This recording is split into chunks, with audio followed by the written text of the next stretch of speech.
आप देख रहे हैं एसटीएन टुडे। मैं हूं अदिति। स्वागत है आपका हमारे खास बुलेटिन देश प्रदेश में। दिल्ली में ऑक्सीजन की सप्लाई के देखरेख कर रहे केंद्रीय अफसरों के खिलाफ दिल्ली हाई कोर्ट ने अवमानना नोटिस पर सुप्रीम कोर्ट ने बुधवार को रोक लगा दी है। केंद्र ने हाई कोर्ट के नोटिस को सुप्रीम कोर्ट में चुनौती दी थी। सुप्रीम कोर्ट ने यह माना कि केंद्र के अफसरों को जेल भेजने या फिर उन्हें अवमानना के मामले में घसीटने से ऑक्सीजन नहीं मिलेगी, लेकिन अदालत ने केंद्र से पूछा कि इस समस्या का हल क्या है। सुप्रीम कोर्ट ने केंद्र से कहा कि मुंबई मॉडल से सीखकर दिल्ली को पूरी ऑक्सीजन देने की कोशिश कीजिए। इसके साथ ही केंद्र को करीब 20 घंटे का वक्त देते हुए कहा कि दिल्ली को रोज 700 मैट्रिक टन ऑक्सीजन देने का प्लान गुरुवार सुबह 10:30 बजे तक बताएं। उत्तर प्रदेश की राजधानी लखनऊ में बुधवार को बड़ा हादसा हो गया। यहां देवा रोड स्थित केटी ऑक्सीजन प्लांट में ब्लास्ट के चलते 2 लोगों की मौत हो गई, 7 लोग घायल हैं। बताया जा रहा है कि कई कर्मचारी अभी प्लांट के भीतर ही फंसे हुए हैं। पुलिस और रेस्क्यू टीम मौके पर पहुंच गई है। पुलिस के मुताबिक ऑक्सीजन प्लांट पर यह हादसा रिफिलिंग के दौरान लीकेज की वजह से हुआ है। मृतकों में एक प्लांट का कर्मचारी और दूसरा रिफिलिंग के लिए आया व्यक्ति शामिल है। पुलिस कमिश्नर ने हादसे की जाँच के आदेश दिए हैं। हादसा इतना भयानक था कि एक युवक सिलेंडर में ऑक्सीजन रिफिलिंग कराने पहुंचा था। जैसे ही ब्लास्ट हुआ उसका एक हाथ उड़ गया। मौके पर खड़े कई अन्य लोगों की गंभीर चोटें आई हैं। अभी घटनास्थल पर रेस्क्यू ऑपरेशन चल रहा है। पूरे प्रदेश में इन दिनों ऑक्सीजन का संकट है।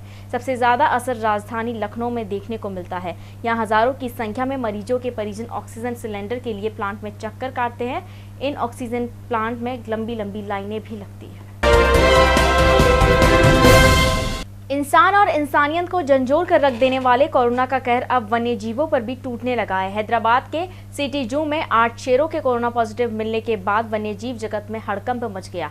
राजस्थान की बात करें तो यहाँ भी बायोलॉजिकल पार्क, जू और सभी नेशनल पार्क में वन्य जीवों की न केवल मॉनिटरिंग को सघन कर दिया गया है, वरन तमाम एहतियात बढ़ती भी जा रही है, जिससे मानव से वन्य जीव और वन्य जीव से मानव में कोविड-19 का प्रसार न हो।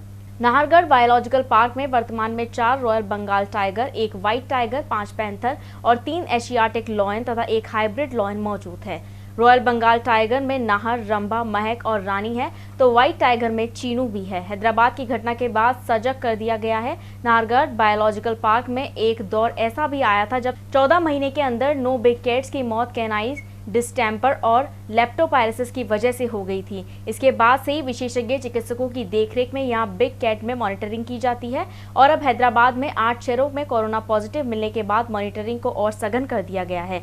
यहां पे केयरटेकर को कोविड गाइडलाइन की सख्ती से पालना के निर्देश दिए गए हैं। मानवीय दखल रोकने के लिए 17 अप्रैल से ही पर्यटन गतिविधियां बंद हैं। इसी बीच 30 अप्रैल को केंद्रीय वन्य पर्यावरण एवं जलवायु परिवर्तन मंत्रालय ने भी एडवाइजरी जारी कर दी है।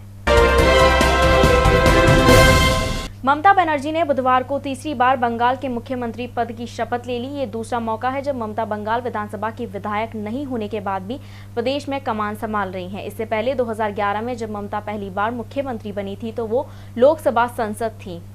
इस बार वो नंदीग्राम में अपने पुराने सहयोग और बीजेपी उम्मीदवार शुभेंदु अधिकारी से चुनाव हार गई। हार के बाद भी ममता राज्य की मुख्यमंत्री बन सकती हैं, लेकिन 6 महीने के भीतर उन्हें राज्य की किसी विधानसभा सीट से चुनाव जीतना होगा। अगर ऐसा नहीं होता तो उन्हें मुख्यमंत्री का पद छोड़ना पड़ेगा। संविधान का आर्टिकल 164(4) कहता है कि कोई भी व्यक्ति किसी राज्य में मंत्री पद की शपथ ले सकता है, लेकिन 6 महीने के भीतर उसे किसी विधानसभा क्षेत्र से चुनकर आना होगा। अगर राज्य में विधान परिषद है तो वो MLC के रूप में भी चुना जा सकता है। मुख्यमंत्री भी एक मंत्री होता है, इसलिए यह नियम उस पर भी लागू होता है। 2011 में मुख्यमंत्री पद की शपथ लेने के बाद 18 साल बाद रॉयटर्स बिल्डिंग में की गई ममता बनर्जी और सुप्रीम कोर्ट ने 2001 में किसी मंत्री या मुख्यमंत्री को बिना किसी सदन या सदस्य बने दोबारा शपथ लेने पर रोक लगा दी है। ये आदेश पंजाब के पूर्व मुख्यमंत्री बेअंत सिंह के बेटे तेज प्रकाश सिंह को मंत्री बनाए जाने के मामले में सामने आया था। अपने आदेश में सुप्रीम कोर्ट ने कहा था कि कोई भी व्यक्ति बिना किसी सदन का विधायक या MLC बनेगा तो 2 बार मंत्री नहीं बनाया जा सकेगा। बंगाल में 1969 में विधान परिषद खत्म कर दी गई। ऐसे में ममता को मुख्यमंत्री बने रहने के लिए 6 महीने के भीतर किसी सीट से विधानसभा चुनाव जीतना ही होगा।